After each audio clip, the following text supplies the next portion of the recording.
about is a lie so big that you may find it hard to believe. It's centered around the banks.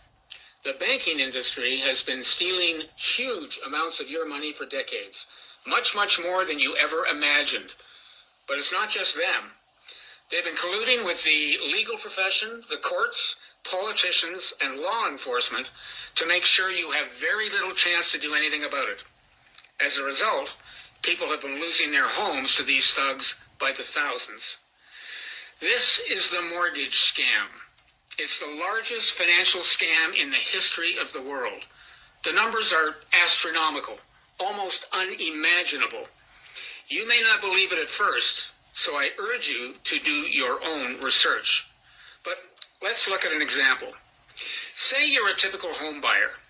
You want to buy a home, but you don't have the required amount of money to be able to pay for it in full. So you go to a bank to secure a mortgage. Now, let's say that mortgage is for $300,000. That's how much you want to borrow. Here's a fact that you need to know up front. Banks don't lend money. They don't actually have any money. Well, not money that they can lend.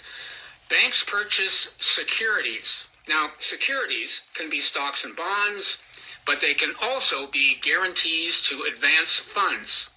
That's known as a promissory note. When you apply for a loan or mortgage, the bank requires you to sign a promissory note. Now, you think you're signing a contract, but you're not. A contract requires signatures from both parties, you and the bank. But if you went to look at the bank contract, you'd find only one signature, and that's yours. A promissory note is legal tender. It's like a check. It's known in finance as a negotiable instrument. In other words, as good as cash. The promissory note is a promise to pay the bank the amount of the mortgage. In other words, the same amount you want to borrow. They promote this piece of paper as a contract, but it's not. This is contract fraud because they're not disclosing what they're actually doing. They're tricking you. They may also present this promissory note to you as an agreement, which allows them to avoid using the word contract to supposedly lessen their legal liability. But it's just more trickery.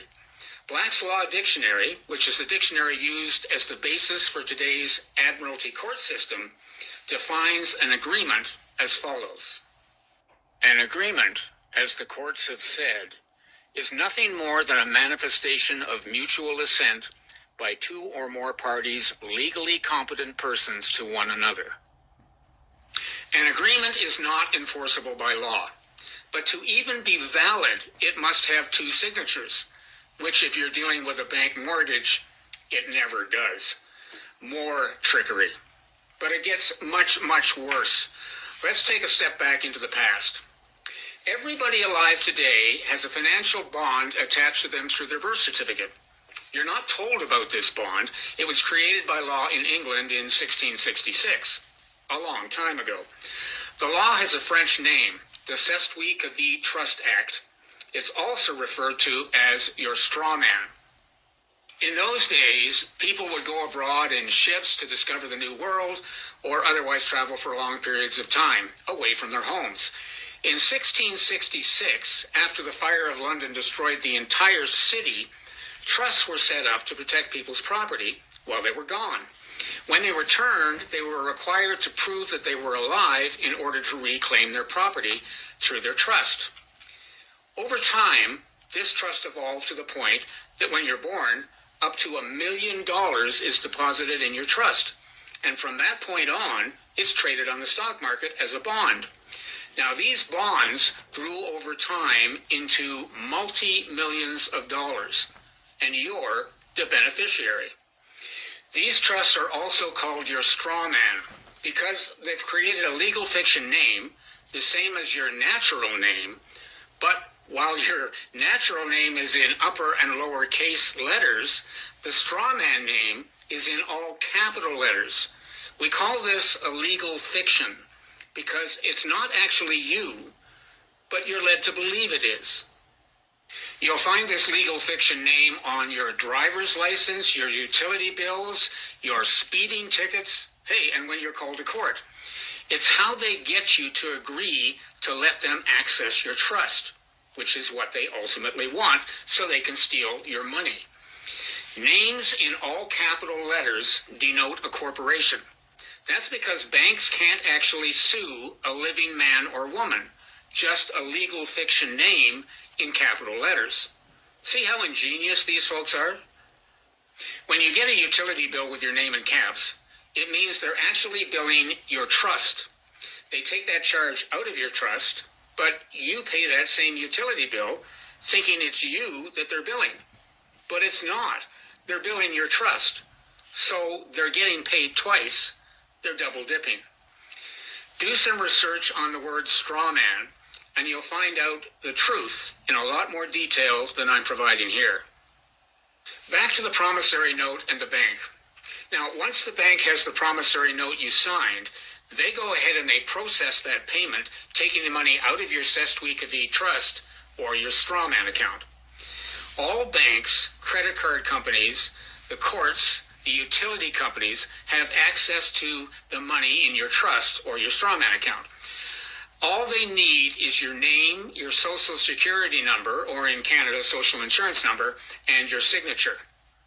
The bank pockets this payment and then sets up a separate bank account for you in which they deposit your money. Or they might give you a check, which then you pay to the home seller to complete the purchase. In fact, what they're doing is getting you to pay for your new home with your money from your trust. But of course, they don't tell you that. This is mortgage fraud of the highest degree. In other words, what is sold to you as a mortgage contract is actually a cash swap. You give them the money from your trust, they give it back to you to pay for the house.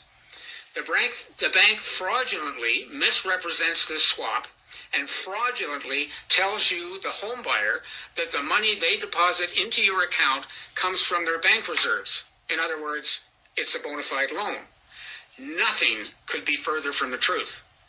The bottom line, there's no lawful contract because the bank has put up nothing of their own, and there's no loan transaction.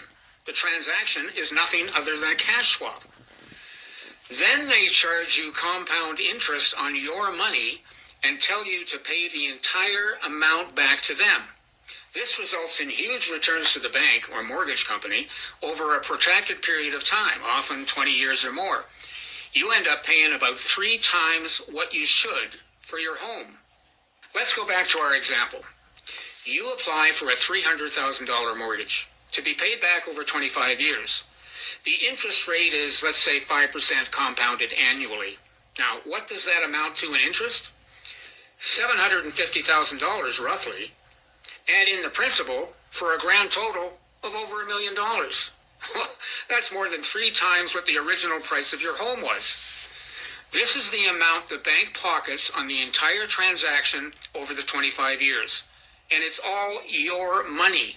That's the scam. It's been going on since mortgages began. So to recap, the bank gets you to sign a promissory note promoted to you as a contract, which is a lie. That's fraud.